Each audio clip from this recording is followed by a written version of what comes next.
All right, you YouTube nerds, what's going on?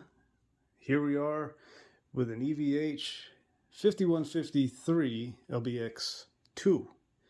Now, first thing, I want to point this out because originally this wasn't going to be part of the video, but I wanted to show something that was going on with this. Yeah, that. The label is peeling by itself. And just for the reference, this thing is about 1.5 years old. It's always been inside in a temperature-controlled environment. Whether I was playing, jamming with a band, or on my own, this thing has not been outside any longer than transferring from the house or studio to the truck. So EVH, not cool. Build quality, yeah, okay. To be honest, I'm not too sure. I've kind of lost some faith in EVH because of that. Not a terrible thing, not the most terrible thing in the world, but just the fact that it happens so quickly is already kind of not all right. Anyway, at least sound-wise and reliability has been fine. It's just that kind of concerns me. So what we're going to be doing today, guys, girls, is we're going to be plugging this in and using a Joyo vintage overdrive. And I can already see the comments now.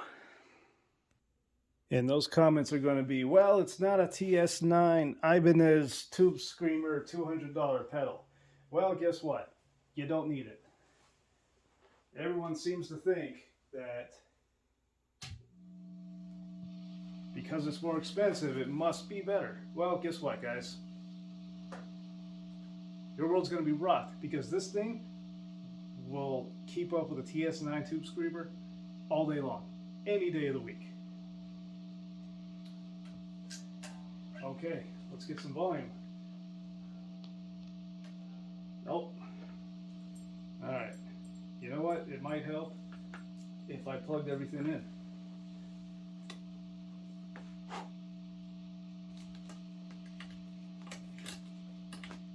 Okay, that makes a big difference.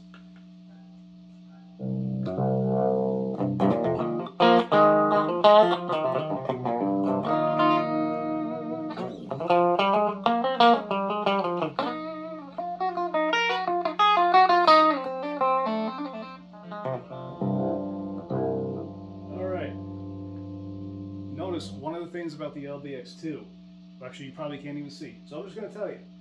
The idea is for the clean channel, if you want an actual clean tone out of it,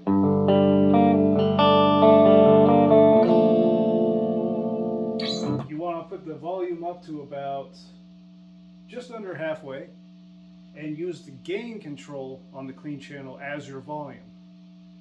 So volume up, gain used as your volume. And that's going to give you a way better clean tone, especially from a small amp like this. Because, you know, those small amps, they tend to overdrive a little faster. How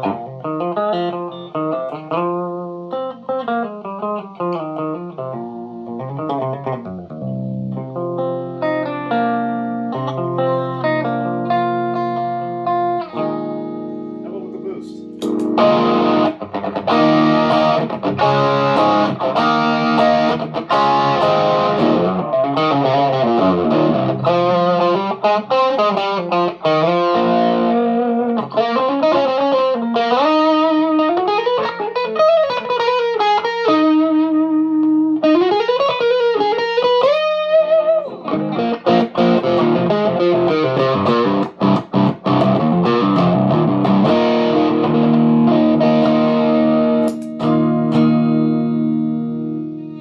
So in the Joyo Vintage Overdrive, we're at 9 o'clock on the drive, about 3 to 4 o'clock on the volume. Tone, I don't know, 1 o'clock? Sure, sounds good.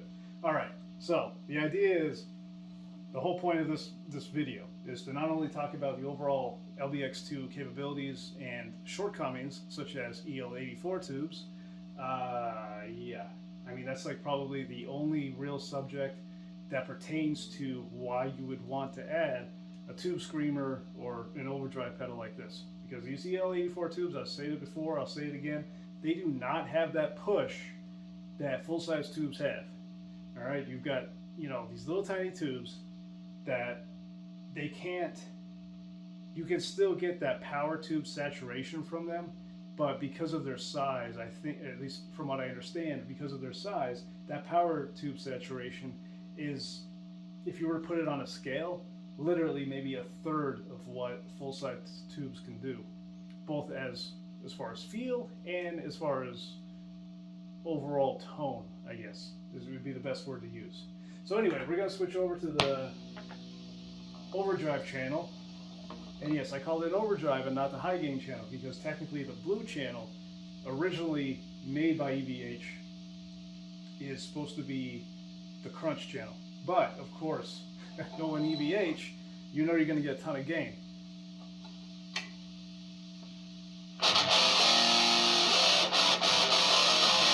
By the way, that's with the volume all the way down, like completely, and gain about halfway.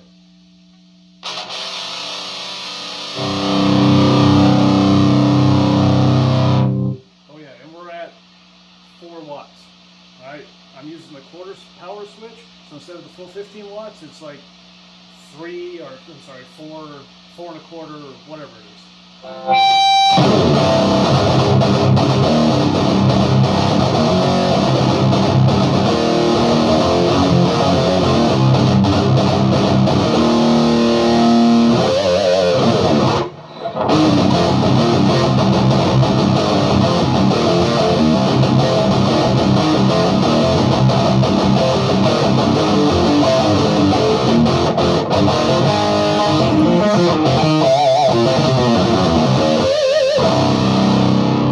Okay, so you hear all that static, okay?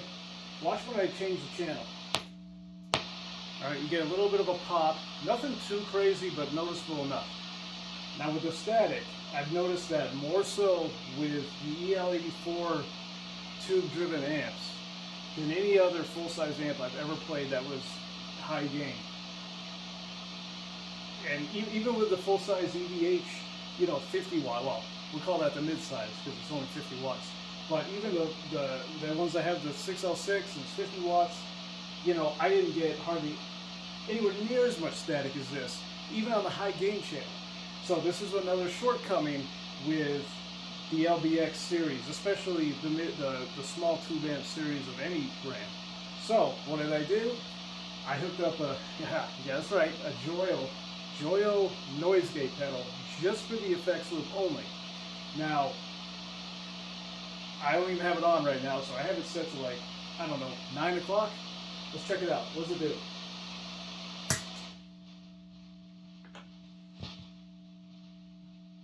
Okay. Turn it up to about 10, 11 o'clock. It's pretty much gone. It's pretty much gone. Now, of course, you're still going to get that static once you roll the guitar volume up. So if you do that, that's when you have to add a noise gate in the front of the amp. So in this case, I'm using the ISP Decimator 2.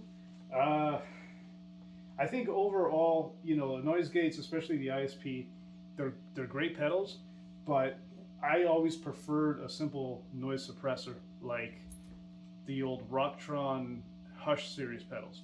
Those were fantastic. I haven't tried the newer ones, or the newer versions of it, but one of these days I will.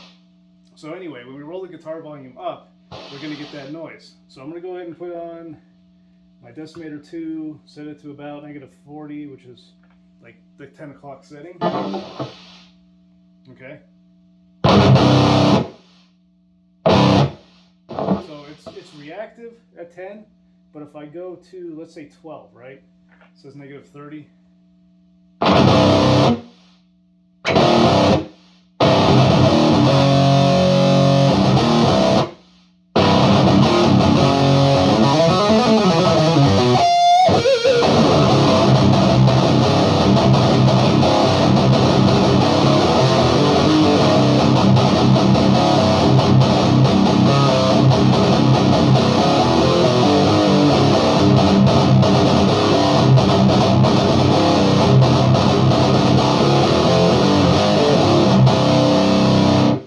So that's pretty good. You know what? We're going to set it back down to about 10 o'clock.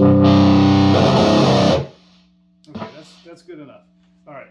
So and I'll say it again, with these small tube amps, especially the ones that use the EL84s, you need a noise gate, or I was going to say noise gate or noise suppressor, but noise gate overall, especially in the effects loop. You're going to need it for that ridiculous amount of static that you get, that white noise. All right. And of course, you know, you're obviously going to need another one in the front.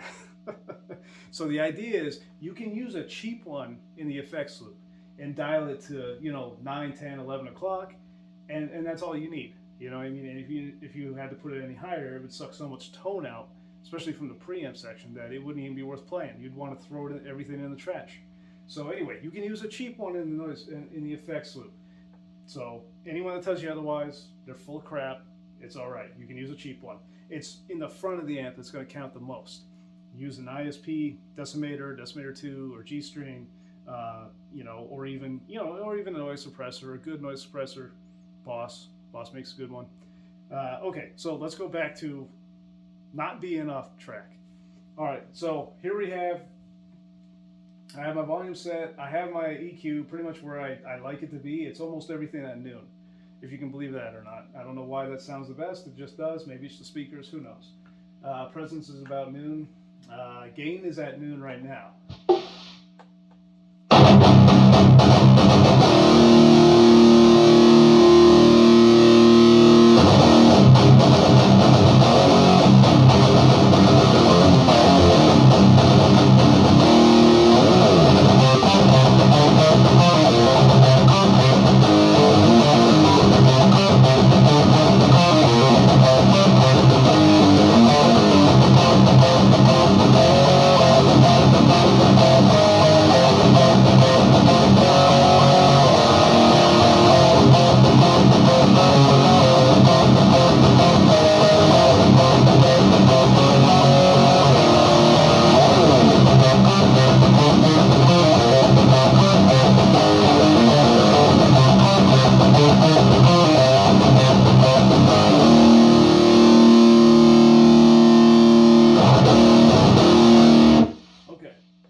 For whatever reason, I don't know if it's again because it's a small tube amp, or if it's just because it's technically the crunch channel. But when I max the gain, I get a little bit like this sloppy feeling. Not feeling. It just sounds a little sloppy. Like it's too much gain and something's not being able to keep up with those gain stages. I don't know if it's the transistor or whatever, but I dialed back the gain to about, I don't know, 1 or 2 o'clock. And we're going to go ahead and throw the overdrive on. So here's what it is. I'll go back and forth, on, off, on, off. Right now it's off. Right now it's off. Okay.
Back and forth. Turn the volume down, back up to 3 o'clock. Gain is still at 8, 9 o'clock. Tone is at 1 o'clock. Whatever, doesn't matter. The point is that these amps obviously need to be tightened up. with an overdrive. And it doesn't matter that I'm using active pickups. I'm not even modded. You know, these are pickups, the basic EMG 81s or 81, 85 set. And it's not modded, you know, it's not using an 18 volt boost, it's not using a 24 volt mod or whatever you want to call it. So straight into the amp without the overdrive, it is, I hate to use other terms, it's flubby. It's flubby. It's like, you know, it just lacks a certain definition and sharpness compared to when you use a tube amp that uses the full-size tubes. It's just, there's, you know, you can definitely hear the difference. Even on a YouTube video, even on a recording, you can hear the difference. But it's more pronounced in person because it's also a feel. So you can't feel squat through a video, but at least you can kind of hear it and pick up on some of the different nuances. You know, I mentioned before that I'm using a high-quality phone mic for all my videos now, and it's because if I throw in a Shure SM57, which I have right over here, and I go back and forth between, you know, boost and non-boost sound clips and playing, not only is YouTube going to compress that, but if I try to, you know, compress and equalize the volume, you're not going to hear a difference. It's not going to be a big enough difference for you to be like, oh yeah, I definitely need a boost. So, but anyway, I'm telling you, if you're planning on picking up one of these or even something like it, you know, let's say if you decide you like the Peavey better, you know, the 6505 Mini, all of this, what I'm showing you, is still going to apply, even though it's not the EVH, but you know, it uses the same tubes, more or less. You know, there's still the EL84s. I don't know how many preamp tubes a Peavey has, but you're still going to want to have a noise gate in the effects loop and a noise suppressor or noise gate in the front of the amp, as well as getting an overdrive pedal.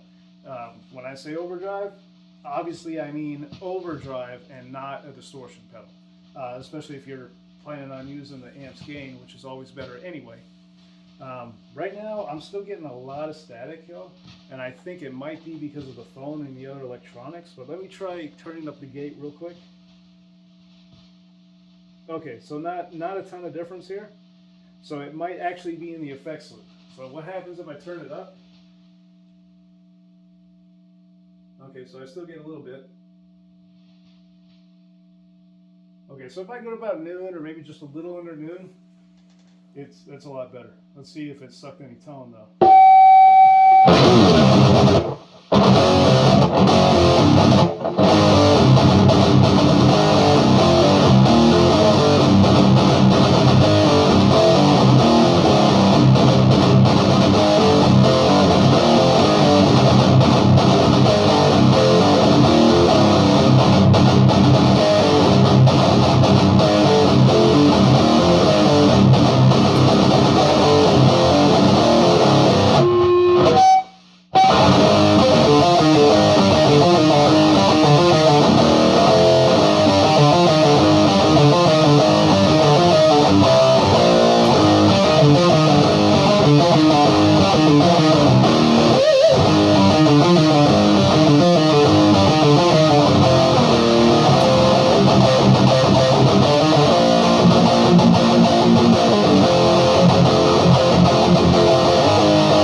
By the way, I pulled a muscle in my forearm lifting the other day, so I can't play squat, but at least I can give you guys an idea of what everything kind of sounds like from back and forth and whatnot.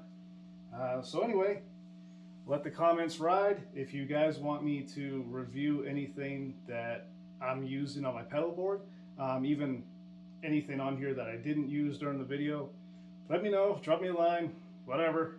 I'll think about it.